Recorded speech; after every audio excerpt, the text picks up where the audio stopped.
작년 말부터 교회 건물 외벽에 대형 플랜카드를 저렇게 붙이기 시작했습니다. 취지는 하나입니다. 우리 교회 앞으로 여러 시민들이, 이웃들이 지나다니거든요.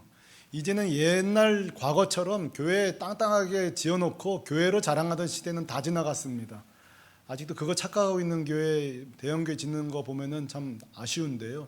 이젠 그런 거 다 지나갔어요. 교회가 진정성과 본질을 가지고 승부를 걸어야 되는데, 지나다니는 이웃들, 시민들을 보면서 야, 이 교회가 건물도 저들을 위로할 수 있을까 이런 생각을 하다가 창의적으로 기간별로 이웃들을 위해서 좋은 글귀나 메시지를 저희 대형 플랜카드에 담기 시작했습니다. 보는 자마다 용기 좀 얻었으면, 힘 좀 얻었으면, 건물도 시민들과 소통을 했으면 하는 그런 바람이었습니다.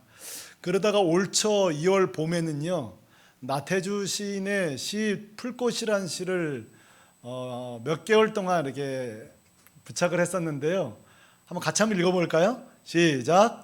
자세히 보아야 예쁘다, 오래 보아야 사랑스럽다, 너도 그렇다. 예, 저 나태주 시의 풀꽃처럼 요즘 저에게 보면 볼수록 좋은 분이 계세요. 오래 볼수록 매력적이고요, 자세히 보니까 더 좋아요. 제 마음속에 싹 들어와 버렸어요. 누굴까요?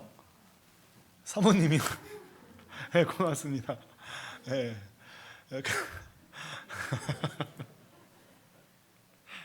예, 그 사람은 백부장 고넬료입니다. 제 아내가 실망했는지 모르겠는데요. 또 여러분 중에는 내 이름이 안 나와서 실망했는지 모르겠는데, 고넬료가 그렇습니다.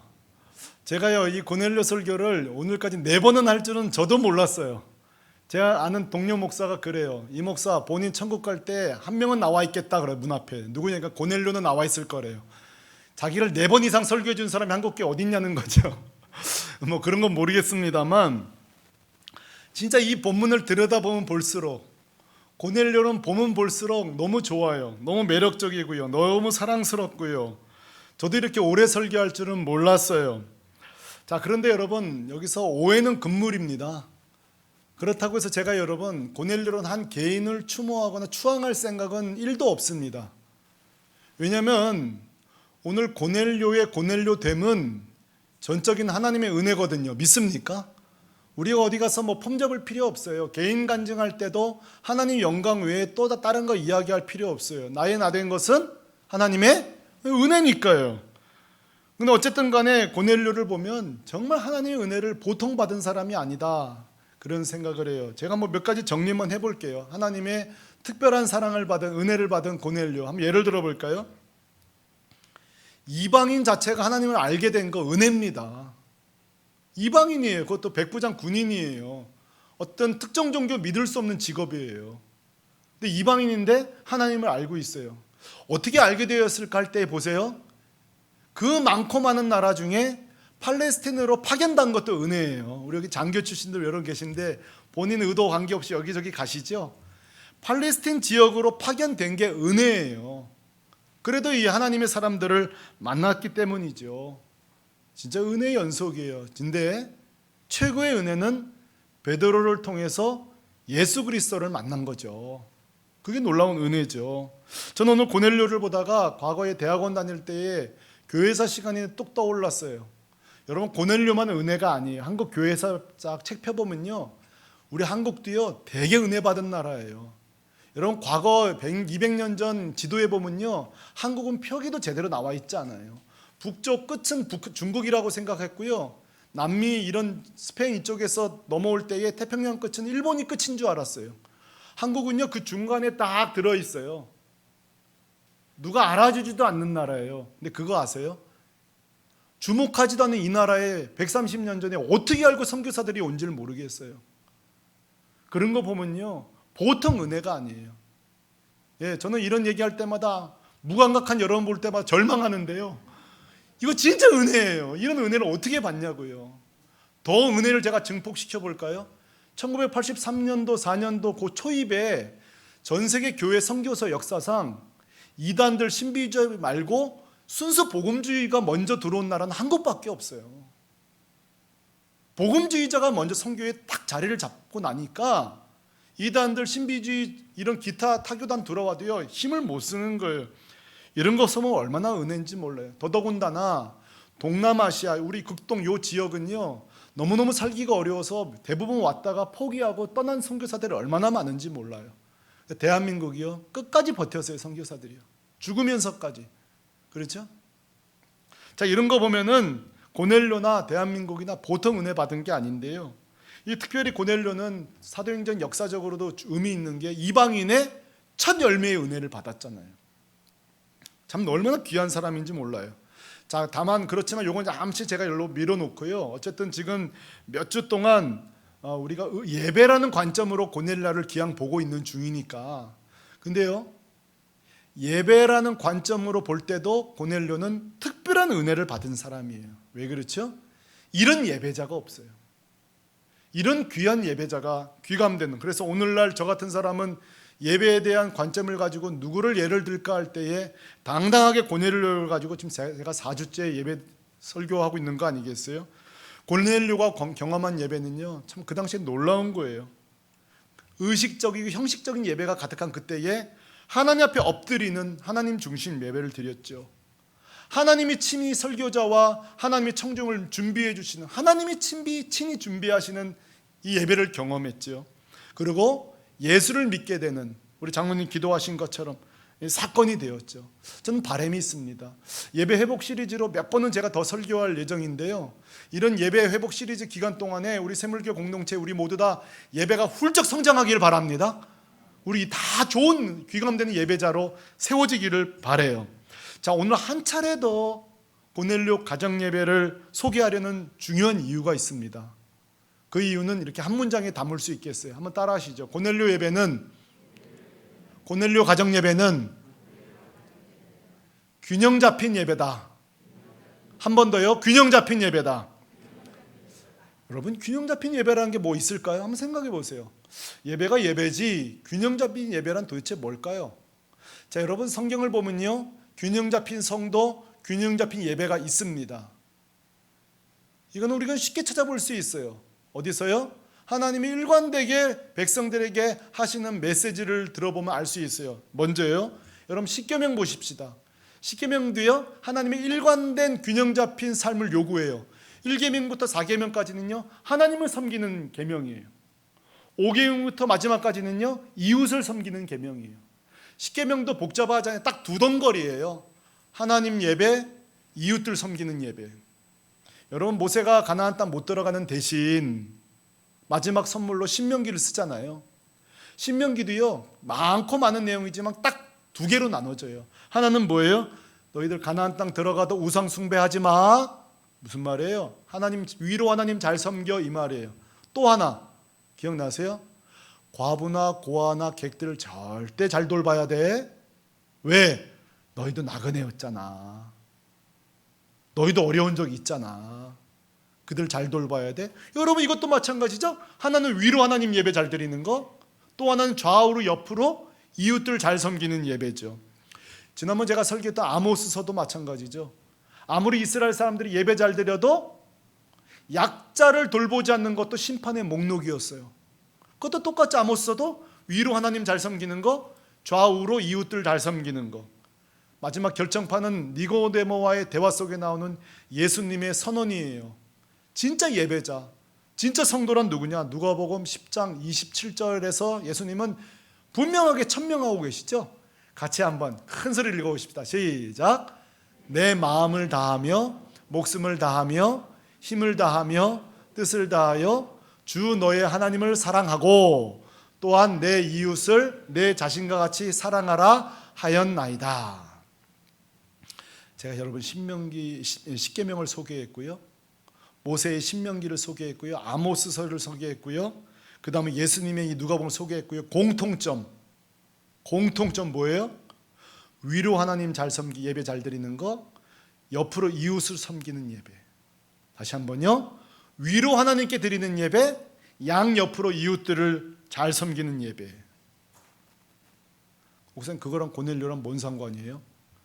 고넬료가 바로 위로 하나님께 드리는 예배와 좌우로 옆으로 이웃들을 섬기는 예배에 정확하게 균형 잡힌 예배자였다는 사실이에요.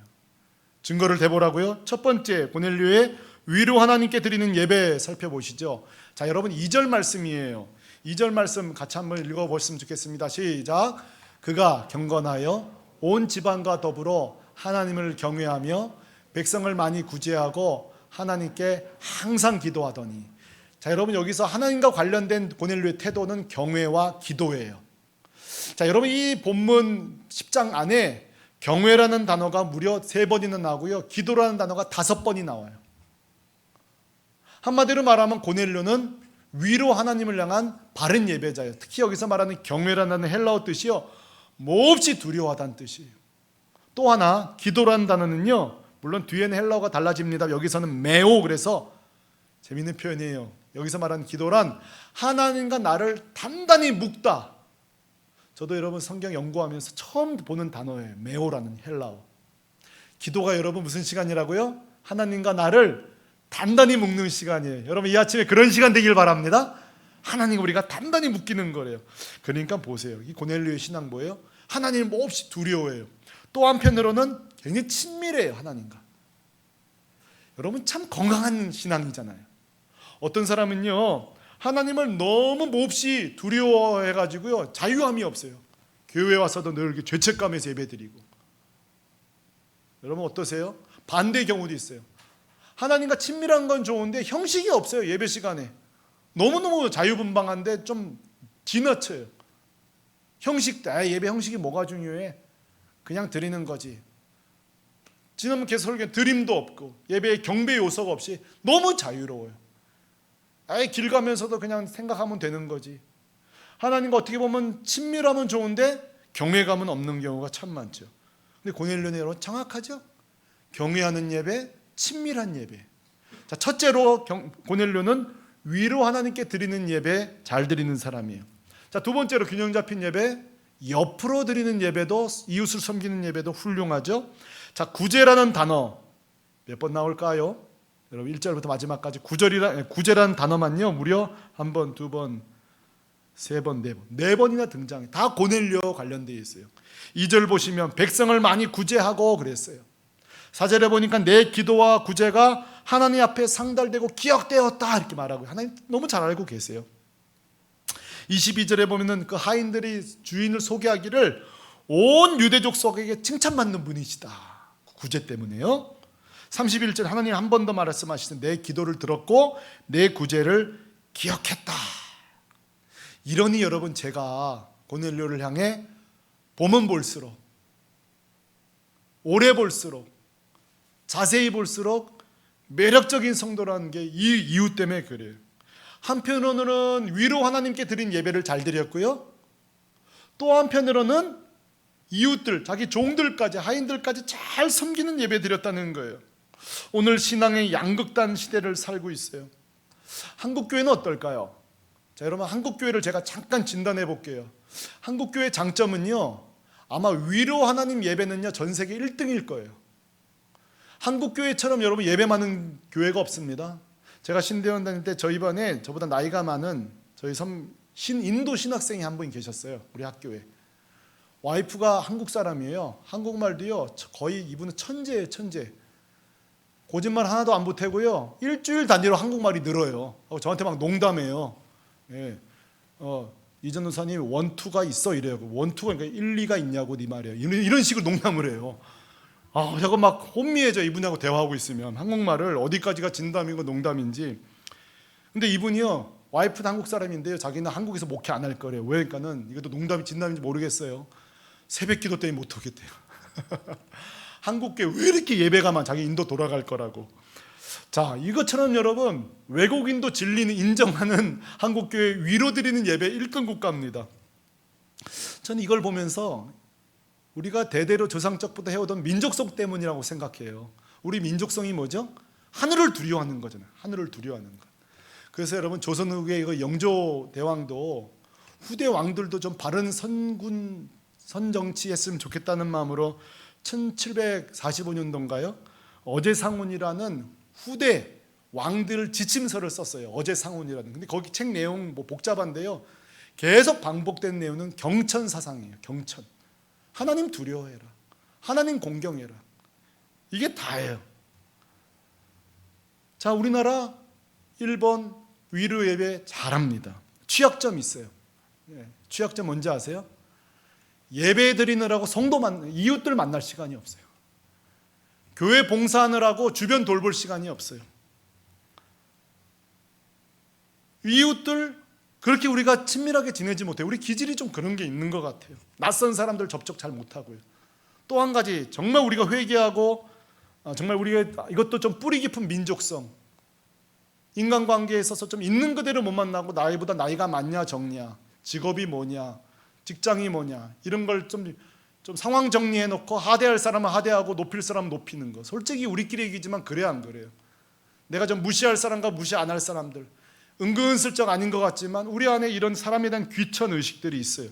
귀하게 여길 사람, 천하게 여길 사람, 여전한 갑절 문화들, 출신 학교, 이런 모든 것들, 여러분 이런 것들이 사실은 신앙에도 장애예요. 이웃들 돌볼 사람도 우리가 정리해. 저 사람은 돌볼만 하다, 저 사람 돕지 못할 것 같다, 이런 모든 것들이요. 2006년도 그 미국 잡지인 USA 투데이에 보면은 그 빌 스와슨이라는 분이 재밌는 원리 하나 소개했죠. 웨이터 법칙이라고요. 들어보셨을 거예요. 또 강의하신 분도 많이 사용하시는 그림이고요. 여러분 이분이 말하는 것은 뭐냐면요, 그 인간의 인격을 알고 싶으면요, 웨이터를 대하는 태도를 보면 안다는 거예요. 내가 함부로 할 수 있는 사람에 대한 그 사람에 대한 태도가 그분의 인격이라는 거예요. 그러면 거기서 중요한 얘기가 나왔죠. 우리를 도와주고 있는 그 종업원이든 기사든 그 누구든 누군가에겐 귀한 어머니고 귀한 아들들이다. 우리가 함부로 해서는 안 될 사람들이다. 오늘 여러분 22절에 보면요, 고넬료는 하인들에게도 잘했던가 봐요. 하인들이 이 고넬료를 아주 존중해요. 존경한다고요. 그러니까 여러분 신앙은요 두 가지예요. 위에 하나님을 잘 섬기느냐, 주변의 사람들을 잘 섬기느냐. 저는 여러분 지금까지 목회하면서 너무너무 속상했던 게 뭔지 아세요? 각 교회마다 담임 목사님들한테 너무너무 많은 상처를 많이 받는 걸 봤고 저도 당해봤어요. 너무너무 속상해요. 저는 사실 우리 교회 전도사님들 여러분 함부로 절대 하지 마세요. 그분들 너무 귀한 분들이에요. 그리고 여러분들이 함부로 안 하셔도 돼요. 왜냐하면 저분들 딴 교회 가시면 워낙 사나운 목사들이 많기 때문에 거기서 많이 당할 거기 때문에 여기서라도 좀 쉬다 보내자고요. 우리가 여기서라도 나가면요 사나운 목사들 많아요. 그러니까 이미 충분히 훈련시킬 거예요. 그런 데서 그래도 한 군데서라도 위로받고 사랑받으면요 그 힘으로 버티고 살아요. 제가 그런 사람이에요. 제 은사 목사님 충분한 사랑받으니까요 제 자존감이 얼마나 높아졌는지 몰라요. 여러분 우리가 함부로 할 수 있는 사람은 아무도 없습니다. 아무도 없어요. 진짜 하나님을 향한 바로 예배드리는 사람은요 절대 이웃들을 향하여 함부로 할 수 없는 거예요. 여러분 초대교회 박해 중에서도 교회가 썩어지고 교회가 끝장나고 다 문 닫을 줄 알았는데도 교회가 왜 계속 팽창했죠? 기억력 좋으신 분 작년 여름쯤에 했던 제 설교 기억나시는지 모르겠어요. 스코틀랜드 역사가 존 길리스가요 당시 초대교회의 역사를 기록하면서 교회는 사실은 진작 문 닫았어야 된다는 거예요. 근데 문 닫지 않은 이유가 있다는 거예요. 그게 뭐죠? 세 가지예요. 당시 여러분 성도들이요 사형이 끝나면, 그 당시 이제 사회적으로 사형제도가 있잖아요. 사형이 끝나면 흉악범을 죽은 시체를 누가 치우냐로 결정이 안 돼가지고 며칠째 방치해 놓는 경우가 많대요. 그때 여러분 성도들이 다 치웠어요. 성도들이 다 시신을 닦아서 장례를 치러줬어요. 당시 여러분 지금보다 더 심했어요. 약자에 대한 거는요. 장애인들이요 장애 아이를 버리는 일이 많았다고 해요. 그때 그리스도인들이 장애 아이들 다 입양했어요. 버려진 장애 아이들을 돌보기 시작했어요. 여러분 그 당시에도요 그 가난하고 어렵지만 성도들이 길드 제도처럼요 돈을 모았어요. 함께 성도들이 그 가난한 중에 왜 돈을 모은지 아세요? 노예 시장에서 노예를 살려고, 그래서 자유케 해주려고 그 성도들이 돈을 모은 거예요. 그 없는 중에서도 한 명이라도 노예를 사서 풀어줘야 되니까. 왜 그렇게 했을까요? 자기도 노예여서 그리스도인 자기를 사줬기 때문이에요. 그 사랑 때문에. 저는 강원도 태백에 있는 예수원회라는 곳을 몇 차례 간 적이 있어요. 아마 여기 가신 분 적 있을 거예요. 지금도 그러는지 모르겠습니다만 저 때는, 제가 갔을 때는 일주일 제가 숙소에 머물려고 갔다가 가보니까 법이 바뀌어가지고 2박 3일밖에 못 있더군요. 그래서 거기서 이제 거기 프로그램대로 하는데 힘들었던 게 뭐냐면 낮에 일을 시켜요. 저는 또 등치가 크다고 뭐 어려운 일을 시키는 거예요. 특히 뭐 양털 깎는 거. 제가 뭐 양털 깎아봤어요. 근데 또 양도 저는 등치 크다고 큰 양을 이렇게 맡겨줘요. 제가 또 눈치 보여서 밥도 조금 먹었는데 이미 많이 먹은 걸로 제가 알더라고요. 그래서 양털 깎는데 제가 얼마나 야갔냐면 둘째 날 숨어버려서 너무 힘들어가지고. 그래서 속으로 이것도 은혜다. 2박 3일인 게 은혜다. 그러면서 이제 왔는데 거기 벽에 보면요 저런 문구가 있어요. 노동하는 것이 기도요, 기도하는 것이 노동이다. 저 때는 저 말이 무슨 말인지 이해를 못했어요. 저게 뭔 말이야? 노동시키려고 저런 거 써놨구만. 그래가지고 야 가지가지다. 참 기획성 좋다 그랬는데 여러분 노동이 기도고 기도가 노동이라는 거예요. 저거 맞는 말이에요. 주님이 그랬잖아요. 어린 소자에게 곧 하는 것이 내게 예배하는 거라고, 나에게 하는 거라고요.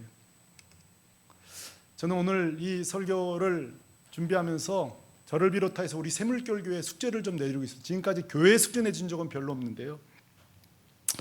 우리 교회 숙제를 내드립니다.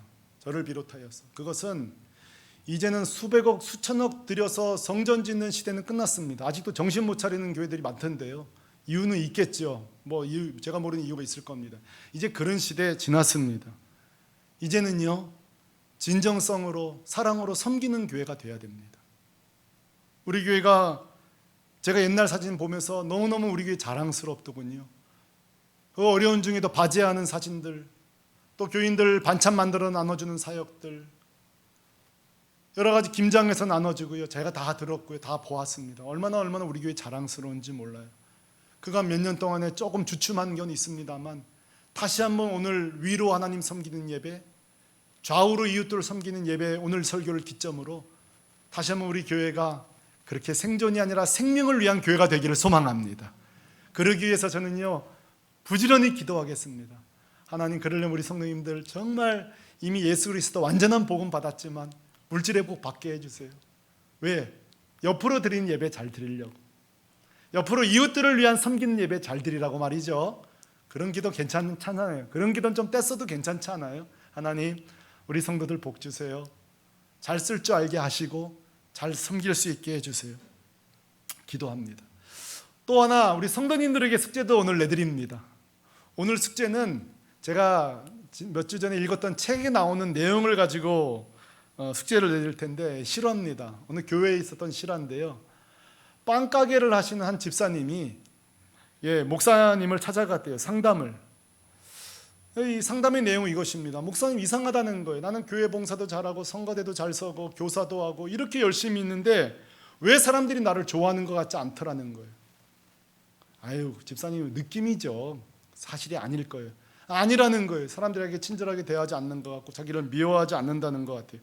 그래서 기도해주고 그렇게 보냈는데 목사님이 이상하니까 조금 수소문을 해본 거예요. 근데 문제는 그분의 주일 생활에 있었던 게 아니라 일상 생활에 있었던 걸 알게 되었어요. 그분이 빵집을 하잖아요. 빵집에 세 가지가 있더래요. 하나는 불친절하고요. 여러분, 빵집 불친절하면 가겠어요? 지금 빵집 얼마나 많은데. 둘째는요, 빵은 작은데 값은 되게 비싸요. 그러니까 이게 그리스도인이라고 하지만 덕이 안 되는 거예요. 불친절하죠. 빵은 작은데 비싸죠. 한마디로 뭐예요? 갈 이유가 없는 거예요. 사실은 같은 성도라도. 여러분, 이 사실을 안 목사님이 이걸 어떻게 얘기해줘요? 여러분, 목사는요 알아도 얘기 못할 게 많습니다. 제가 이렇게 윙크를 한다든지 뭔가 이유가 있는가 보다 하고 자세히 생각해 보세요, 스스로. 못 얘기해줘요. 이 목사님 아마 가슴앓이 했을 거예요. 이걸 어떻게 해주나, 문제가 있는데. 근데 한번 또 이분이 또 다시 상담 요청을 했길래 참 잘 됐다. 하나님이 기회를 주시는가 보다, 이번에 얘기할 수 있을까, 상처받으면 어떡하지, 그러는 가운데 만났다는 거예요. 근데 이번엔 또 딴 문제를 갖고 온 거예요. 뭐냐면 목사님 이상하다는 거예요. 자기만 대표 기도할 때에 다른 분도 대표 기도할 때 성도님들이 아멘 아멘 하는데 내가 기도할 때는 아무도 아멘을 안 한다는 거예요. 그래서 좀 능력 있는 기도자가 돼서 안수 기도해다 달라고 그러고 그러는 거예요. 이유는 딴 데 있는데. 그래서 마지막으로 하시는 말씀이 목소리를 좀 더 크게 하면 될까요? 이렇게 물었대요, 목사님께. 그때 목사님이 명답을 얘기했습니다. 기도 소리는 줄이고 빵 크기는 늘리라고.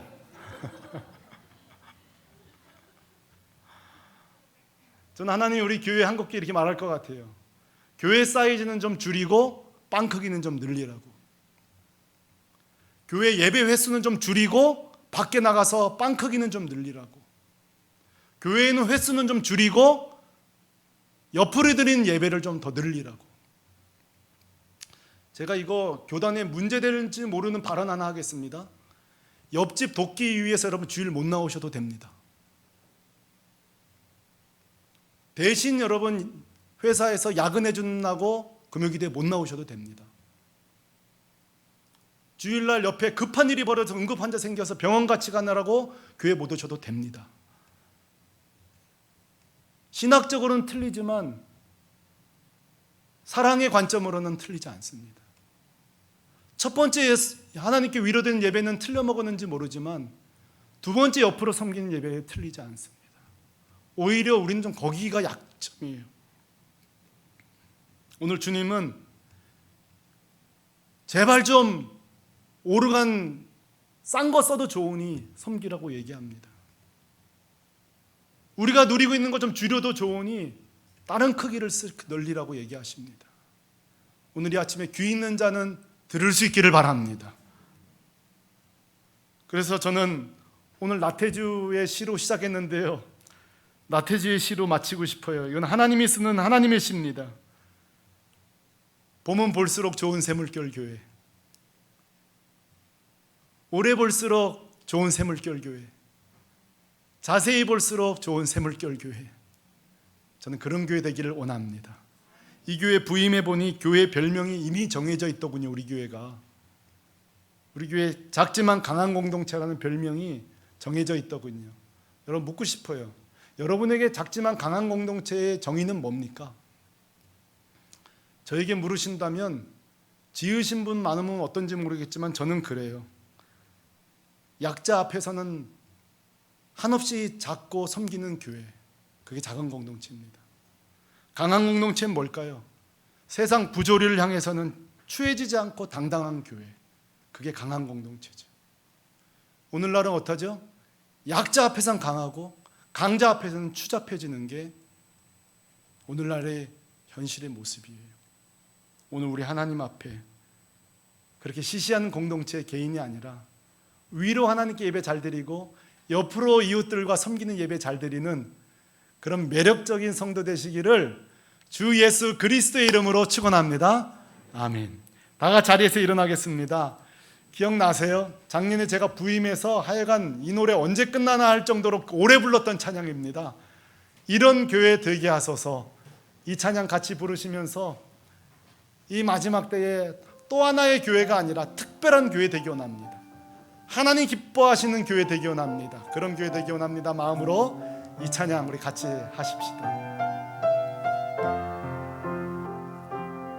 진정한 예배가 숨쉬는 교회, 주님이 주인 되시는 교회, 믿음의 역사가 쌓이는 교회, 최고의 찬양을 드리는 교회, 말씀이 살아 움직이는 교회, 성도의 사랑이 넘치는 교회, 섬김과 헌신이 기쁨이 되어 열매 맺는, 우리 오른손 들고요 한번 다시 찬양하십시다. 진정한 예배가 사모하십시다. 숨쉬는 교회 주님이 주인 되시는 교회 믿음의 기도가 쌓이는 교회 최고의 찬양을 드리는 교회 말씀이 살아 숨쉬는 교회 아멘 성도의 사랑이 넘치는 교회 섬김과 헌신이 기쁨이 되어 열매 맺는 아름다운 교회 아멘 주님의 마음 닮아서 이웃을 사랑하는 교회 주님의 영광을 위해서 빛 되신 주님 선하는 교회 우리 더 큰 소리로 사랑의 불꽃이 활짝 피어나 날마다 사랑에 빠지는 교회 주께서 사랑의 교회가 이런 교회 되게 하소서. 우리 같이 한번 이 시간 기도하도록 하겠습니다. 사랑하는 성도 여러분, 저는 우리 교회가 참 좋아요.